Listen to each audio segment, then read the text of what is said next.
ಧರ್ಮಸ್ಥಳದಲ್ಲಿ ಅನಾಮಿಕ ದೂರುದಾರ ಗುರುತಿಸಿರುವಂತಹ 9ನೇ ಸ್ಥಳದಲ್ಲಿ ಇವತ್ತು ಕಾರ್ಯಾಚರಣೆ ನಡೀತಾ ಇದೆ. ಎಸ್ಐಟಿ ಟೀಮ್ ಇವತ್ತು ಕಾರ್ಯಾಚರಣೆಯನ್ನ ನಡೆಸ್ತಾ ಇರೋದು ಪಾಯಿಂಟ್ 9 ಇಲ್ಲಿ ಕಾರ್ಯಾಚರಣೆ ನಡೀತಾ ಇದೆ. ಕಾರ್ಮಿಕರು ಜೆಸಿಬಿ ಇದನ್ನ ಬಳಸಿ ಮಣ್ಣು ಅಗೆಯೋ ಕಾರ್ಯ ನಡೀತಾ ಇದೆ.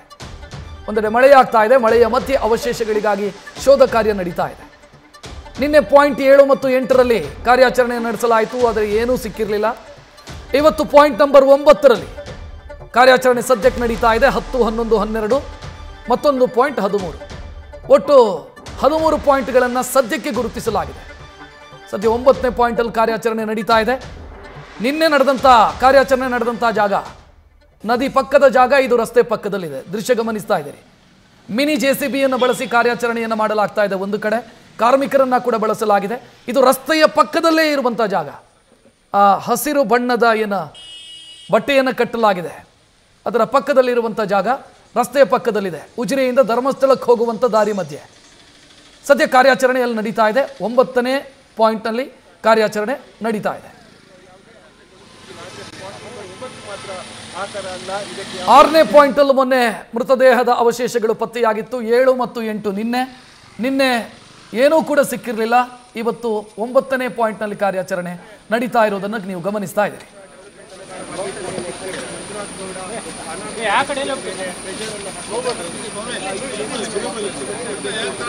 ಹೆಚ್ಚಿನ ಡೀಟೇಲ್ ನೀಡೋದಕ್ಕೆ ನಮ್ಮ ಪ್ರತಿನಿಧಿ ಕಿರಣ್ಣ ನೇರ ಸಂಪರ್ಕದಲ್ಲಿ. ಕಿರಣ್ಣ, ಮೊನ್ನೆಯಿಂದಲೂ ಕೂಡ ಕುತೂಹಲ ಇದ್ದಿದ್ದು ಈ ಪಾಯಿಂಟ್ಗಳ ಬಗ್ಗೆನೇ, ಯಾಕಂತಂದ್ರೆ ರಸ್ತೆ ಪಕ್ಕದಲ್ಲೇ ಇದೆ ಮತ್ತು ಕಾಡು ಬಿಟ್ಟು ಈ ಕಡೆಗೆ ರಸ್ತೆ ಪಕ್ಕದಲ್ಲಿ ಇರೋದ್ರಿಂದ, ಮತ್ತು ಅವರ ವಕೀಲರು ಯಾರೋ ಈ ಜಾಗದಲ್ಲಿ ಹೆಚ್ಚಿನ ಶವಗಳು ಸಿಗತ್ತೆ ಅಂತೆಲ್ಲ ಒಂದು ಪ್ರೆಸ್ ನೋಟ್ ಎಲ್ಲ ರಿಲೀಸ್ ಮಾಡಿದ್ರು.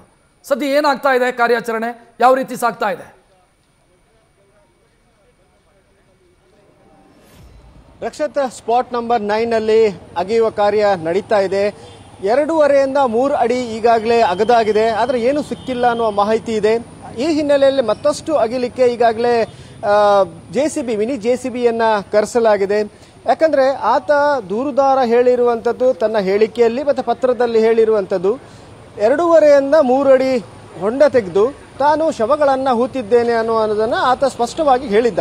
ಈ ಹಿನ್ನೆಲೆಯಲ್ಲಿ ಎಸ್ಐಟಿ ಅಧಿಕಾರಿಗಳು ಅಷ್ಟು ಅಂದ್ರೆ 2.5 3 ಅಡಿ ಅಂದ್ರೆ 4 ಅಡಿ ತನಕ ಈಗ ಅಗಿತಾ ಇದ್ದಾರೆ. ಆದರೆ ಏನು ಸಿಕ್ಕಿಲ್ಲ ಅನ್ನುವ ಹಿನ್ನೆಲೆಯಲ್ಲಿ ಈಗ ಎಸಿ ಅವರೇನಿದ್ದಾರೆ, ಎಸಿ ಅವರ ಒಂದು ಸೂಚನೆ ಮೇರೆಗೆ ಜೆಸಿಬಿಯನ್ನ ತರಿಸಿ ಅದನ್ನ ಅಗಿಯುವಂತ ಕಾರ್ಯ ನಡೀತಾ ಇದೆ. ಅಂದ್ರೆ ಇದು ಜೆಸಿಬಿಯಿಂದ ತರಿಸಿ ಒಂದು 6-7 ಫೀಟ್ ತನಕನೂ ಮಣ್ಣು ತೆಗೆಯುವಂತ ಕಾರ್ಯ ನಡೀಬಹುದು. ಒಂದು ವೇಳೆ ಅಲ್ಲಿ ಸಿಕ್ಕಿಲ್ಲ ಅಂತ ಹೇಳಿದ್ರೆ 10ನೇ ಒಂದು ಸ್ಪಾಟಿಗೆ ಹೋಗುವಂತ ಒಂದು ಸಂದರ್ಭ ಬರುತ್ತೆ. ಯಾಕಂದ್ರೆ ಇಲ್ಲಿ ಏನು ಸಿಕ್ಕಿಲ್ಲ ಅಂದ್ರೆ ಅದರ ನಂತರ ಮುಂದೆ ಹೋಗ್ತಾರೆ. ಆದ್ರೆ ಇಲ್ಲಿ ಏನಾದರೂ ಸಿಕ್ಕಿತ್ತು ಅಂತ ಹೇಳಿದ್ರೆ ಅದ ನಂತರ FSL ಟೀಮ್ ಬಂದು ಅದನ್ನ ಸೆಕ್ಯೂರ್ ಮಾಡುವಂತಹ ಕಾರ್ಯ ನಡೆಯುತ್ತೆ. ಅದೊಂದು ತುಂಬಾ ಲಾಂಗ್ ಪ್ರೋಸೆಸ್. ಆದ್ರೆ ಒಂದು ಆತ ಹೇಳಿರುವಂತದ್ದು ಇಲ್ಲಿ ಗಮನವಾಗಿ ತುಂಬಾ ಗಮನಿಸಬೇಕಾದ ಅಂಶ ಏನಂದ್ರೆ ಆತ 2.5 3 ಫೀಟ್ ಹೇಳಿದ್ದ. ಅಷ್ಟು ಜಾಗದಲ್ಲಿ ನಾನು ಮಣ್ಣು ತೆಗೆದು ಶವಗಳನ್ನು ಹೂತಿದ್ದೇನೆ ಅಂತ. ಅಷ್ಟು ಜಾಗವನ್ನು ತೆಗೆದಾಗಿದೆ. ಇನ್ನಷ್ಟು ಆತ ಆ ಜಾಗವನ್ನ ಮತ್ತೆ ಮಣ್ಣು ತೆಗೆದು ಮತ್ತೆ ಪರಿಶೋಧನೆ ನಡೆಸುವಂತಹ ಒಂದು ಕಾರ್ಯ ಈಗ ನಡೀತಾ ಇರುವಂತದ್ದು. ರಕ್ಷತ್, ಕಿರಣ್ಣ, ಇಲ್ಲಿ ಈಗ 9, 10, 11, 12 ಅಕ್ಕಪಕ್ಕದಲ್ಲೇ ಇದೆಯಾ, ದೂರ ಇದೆಯಾ?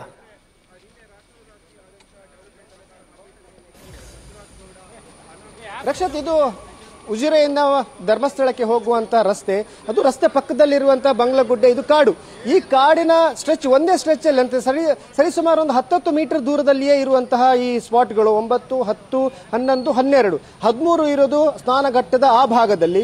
ಈ ಹಿನ್ನೆಲೆಯಲ್ಲಿ ಇವತ್ತು ಈ 4 ಸ್ಪಾಟ್ಗಳಲ್ಲಿ ಅಗೆಯುವಂತ ಕಾರ್ಯ ಮಾಡಲಿಕ್ಕೆ ಈಗಾಗಲೇ ನಿರ್ಧರಿಸಲಾಗಿದೆ. ಅದರಂತೆ ಈಗ ಸ್ಪಾಟ್ ನಂಬರ್ 9ರಲ್ಲಿ ಕಾರ್ಮಿಕರು ಅಗದಾಗಿದೆ. ಈಗ ಜೆಸಿಬಿಯನ್ನ ತಗೊಂಡು ಹೋಗ್ಕೊಂಡು ಅಲ್ಲಿ ಅದನ್ನ ಅಗಿಯುವಂತ ಕಾರ್ಯ ನಡೀತಾ ಇದೆ. ಒಂದ್ ವೇಳೆ ಅಲ್ಲಿ ಏನು ಸಿಕ್ಕಿಲ್ಲ ಅಂತ ಹೇಳಿದ್ರೆ 10ನೇ ಸ್ಪಾಟಿಗೆ ಹೋಗ್ತಾರೆ. ಆದ್ರೆ ಒಂದಂತೂ ಇವತ್ತು ನಿನ್ನೆ ನಿರ್ಧಾರ ಮಾಡಿರುವಂತದ್ದು SIT ಅಧಿಕಾರಿಗಳು ಏನಂದ್ರೆ ಇವತ್ತು 9, 10, 11, 12 ಮುಗಿಸಬೇಕು ಅನ್ನೋ ಒಂದು ನಿರ್ಧಾರ ಮಾಡಿದ್ರು.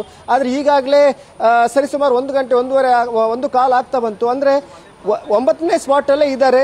ಇವತ್ತು 2 ಮಾತ್ರ ಆಗುವಂತ ಒಂದು ಸಂದರ್ಭ ಇರಬಹುದು. ಅದರ ನಂತರ ಅಂದ್ರೆ ಊಟದ ಏನು ಅವರಿಗೆ ಬ್ರೇಕ್ ಕೊಡ್ತಾರೆ, ಅದರ ನಂತರ 10ಕ್ಕೆ ಹೋಗ್ಬೋದು ಅಥವಾ 11ಕ್ಕೂ ಹೋಗ್ಬೋದು ಅನ್ನೋದು ಈಗ ಒಂದು ಸೂಚನೆ ಈ ರೀತಿ SIT ಅಧಿಕಾರಿಗಳಿಂದ ಬಂದಿರುವಂತದ್ದು. ಕಿರಣ್, ಇಲ್ಲಿ ಅಗಿಯೋ ಕಾರ್ಯಾಚರಣೆಗಷ್ಟೇ ಕಾನ್ಸಂಟ್ರೇಟ್ ಆಗಿದೆಯಾ ತನಿಖೆ, ಅಥವಾ ಈ ಡಾಕ್ಯುಮೆಂಟ್ಗಳನ್ನ ರೆಡಿ ಮಾಡೋದು, ಪಂಚಾಯತ್ ಡಾಕ್ಯುಮೆಂಟು ಅದೆಲ್ಲ ಪಡ್ಕೊಳ್ಳುವಂತ ಕೆಲಸಗಳಾಗಿದೆಯಾ ತನಿಖೆಯಲ್ಲಿ?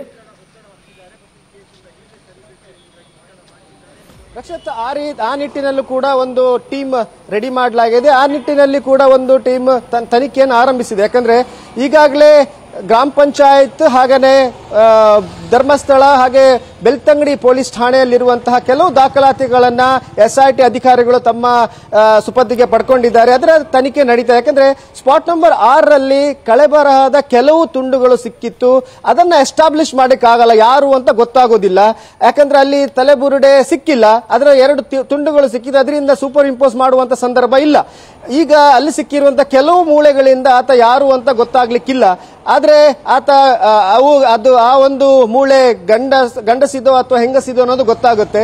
DNA ಒಂದು ಸೆಕ್ಯೂರ್ ತೆಗೆದು ಅದನ್ನ ಪ್ರಿಸರ್ವ್ ಮಾಡ್ಕೋಬಹುದು. ಹಾಗೇನೆ ಆತನ ವಯಸ್ಸು ಎಷ್ಟು, ಹಾಗೆ ಆತನ ಹೈಟ್ ಎಷ್ಟು ಅನ್ನೋದನ್ನ ಗೊತ್ತು ಮಾಡಬಹುದು. ಆದ್ರೆ ಇಲ್ಲಿರುವಂತಹ ದಾಖಲಾತಿಗಳಲ್ಲಿ ಆ ಸಂದರ್ಭ ಅಂದ್ರೆ ಈಗಾಗಲೇ ದೂರುದಾರ ಹೇಳಿರುವಂತದ್ದು ಕೆಲವು ಪರ್ಟಿಕ್ಯುಲರ್ ಡೇಟ್ಸ್ ಅನ್ನು ಹೇಳಿದ್ದಾರೆ. ಆ ಪರ್ಟಿಕ್ಯುಲರ್ ಡೇಟ್ ಅಲ್ಲಿ ಆ ಸಂದರ್ಭದಲ್ಲಿ ಯಾರನ್ನಾದ್ರೂ ಹೂತು ಹಾಕಿದಾಗಿದೆಯಾ, ಅಥವಾ UDR ಪ್ರಕರಣಗಳಿತ್ತ, ಅಥವಾ ಯಾವ್ದಾದ್ರು ಅನ್ಐಡೆಂಟಿಫೈಡ್ ಬಾಡಿ ಸಿಕ್ಕಿತ್ತ, ಅದು ಇಲ್ಲಿ ದಾಖಲಾಗಿದೆಯಾ ಅನ್ನೋದನ್ನ ಈಗ ಅಧಿಕಾರಿಗಳು ನೋಡ್ತಾ ಇರುವಂತದ್ದು. ಥ್ಯಾಂಕ್ ಯು ಕಿರಣ್ ಮಾಹಿತಿಗೆ. ಸದ್ಯ 9ನೇ ಪಾಯಿಂಟ್ನಲ್ಲಿ ಕಾರ್ಯಾಚರಣೆ ನಡೀತಾ ಇದೆ. 9, 10, 11, 12 ಅಕ್ಕಪಕ್ಕ, ಅಂದರೆ ಪಕ್ಕಪಕ್ಕದಲ್ಲ 10 ಮೀಟರ್ ವ್ಯಾಪ್ತಿಯಲ್ಲಿರುವಂಥ 10 ಮೀಟರ್ ಅಂತರದಲ್ಲಿರುವಂಥ ಪಾಯಿಂಟ್ಗಳು. ಸೊ ಇದು ರಸ್ತೆಯ ಪಕ್ಕದಲ್ಲಿ ಉಜಿರೆಯಿಂದ ಧರ್ಮಸ್ಥಳಕ್ಕೆ ಹೋಗುವಂಥ ರಸ್ತೆ, ನೀವು ಅದನ್ನು ಗಮನಿಸ್ತಾ ಇದ್ದೀರಿ, ಮೇನ್ ರೋಡು. ಅದರ ಪಕ್ಕದಲ್ಲೇ ಇರುವಂಥ ಖಾಲಿ ಜಾಗ, ಅರಣ್ಯ ಇಲಾಖೆಗೆ ಸೇರಿದಂಥ ಜಾಗ. ಆ ಜಾಗದಲ್ಲಿ ಸದ್ಯ ಕಾರ್ಯಾಚರಣೆ ನಡೆಸಲಾಗ್ತಾ ಇದೆ. ಇವತ್ತು ಈ 4 ಪಾಯಿಂಟ್ಗಳು 9, 10, 11, 12 ಈ 4 ಪಾಯಿಂಟ್ನಲ್ಲೂ ಕೂಡ ಕಾರ್ಯಾಚರಣೆಯನ್ನು ಮುಗಿಸಬೇಕು ಅಂತ SIT ಅಧಿಕಾರಿಗಳು ಯೋಚನೆಯನ್ನು ಮಾಡಿದ್ದಾರೆ. ನ್ಯೂಸ್ ಫಸ್ಟ್, ನಿರ್ಭೀತಿಯಿಂದ ನಿಮ್ಮ ಪರವಾಗಿ.